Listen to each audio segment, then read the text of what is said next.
KBR news కి స్వాగతం. కల్తీ నెయ్యితో స్వామివారికి మా చేతులతో నైవేద్యం పెట్టాం. టీడీపీ ఆలయ మాజీ ప్రధాన అర్చకులు రమణ దీక్షితులు గత 5 ఏళ్లుగా తిరుమల లడ్డు ప్రసాదం తిన్నప్పుడు ప్రసాదం వాసన చూసినప్పుడు ఆ తేడా తెలిసేది. వీళ్ళు ఇచ్చిన కల్తీ నెయ్యితో స్వామివారికి మా చేతులతో ఆ కల్తీని నైవేద్యంగా పెట్టాం.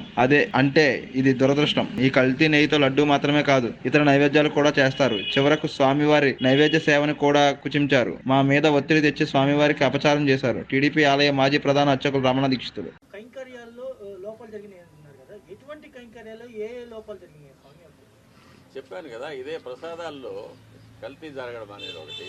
అది ప్రసాదాలు తిన్నప్పుడు కానీ ప్రసాదాలు చూసినప్పుడు కానీ అది ప్రతి భక్తుడికి అర్థమైపోతుంది. ఇందులో ముందు ఉన్న సువాసన లేదు, రుచి లేదు, పవిత్రత లేదనేది. అలాగే అన్నప్రసాదాల్లో కూడా ఈ కల్తీ నెయ్యి వాడి పొంగలు, చక్కెర పొంగలి, సీర మొదలైన వాటిలో కూడా ఇది కలిపి ఉన్నారు. ఇది స్వామివారికి మా చేతులతోనే నైవేద్యం చేయవలసిన దురదృష్టం కూడా మాకు ఏర్పడింది. అది కాకుండా నైవేద్యాలు జరగడానికి స్వామివారికి ఏ వేళల్లో నైవేద్యాలు చేయాలనేది ఆగమ శాస్త్రం నిర్ణయిస్తుంది. దాని ప్రకారం కూడా ఒక్కొక్కసారి జరగడం లేదు.